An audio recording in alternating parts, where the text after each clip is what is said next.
Orang China ini cuma menyebarkan kebencian perkauman di internet dan mencetuskan perpecahan antara kaum di Malaysia. Pada permulaan videonya, dia mengatakan bahawa orang Cina Malaysia adalah warga negara kelas kedua. Dan status ini kononnya telah dinyatakan dengan jelas dalam Perlembagaan Malaysia. Dia tidak memahami perlembagaan dengan betul tetapi tetap menyebarkan fitnah di internet. Saya rasa ini adalah sesuatu yang tidak boleh dimaafkan dan pihak berkuasa perlu mengambil tindakan.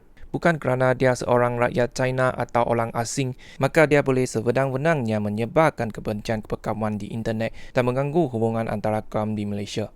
Dia juga mendakwa bahawa dari Kuala Lumpur ke Pulau Pinang, semua jawatan kerajaan yang baik seperti kaki tangan kerajaan, pegawai di lapangan terbang dan pegawai bank, semuanya hanya diberikan kepada orang Melayu, manakala orang Cina dikecualikan. Dia mendakwa bahawa syarikat milik orang Cina yang ingin disenaraikan di bursa saham perlu memberikan 30% saham mereka kepada orang Melayu. Dia juga menyatakan bahawa daripada 28 jawatan menteri, hanya 3 yang dipegang oleh orang Cina. Walaupun fakta ini benar, tetapi cara dia menyampaikannya bersifat menghasut dan cuba membetabelakkan masyarakat.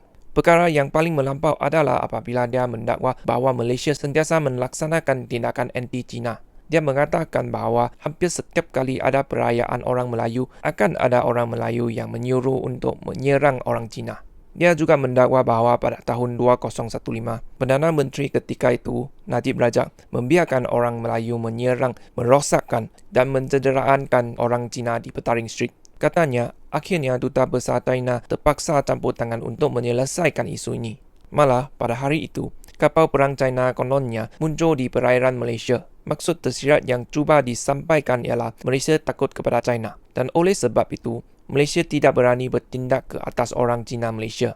Dia cuma menanam propaganda bahawa China sedang melindungi orang Cina Malaysia. Dia juga mendakwa bahawa orang Cina di Malaysia tidak boleh bertanding dalam politik. Saya tidak tahu mengapa dia berkata begitu. Sedangkan kita boleh melihat sendiri, ada orang Cina yang berjaya menjadi ahli parlimen dan menteri. Akhir sekali, saya ingin mengatakan bahawa tindakan individu ini telah menjejaskan keharmonian Malaysia secara serius. Saya menterjemahkan videonya supaya seluruh rakyat Malaysia sedar akan perkara ini. Kita mesti bersatu dan mengusir individu seperti ini dari negara kita. Marilah kita bersama-sama membina Malaysia yang lebih harmoni dan aman.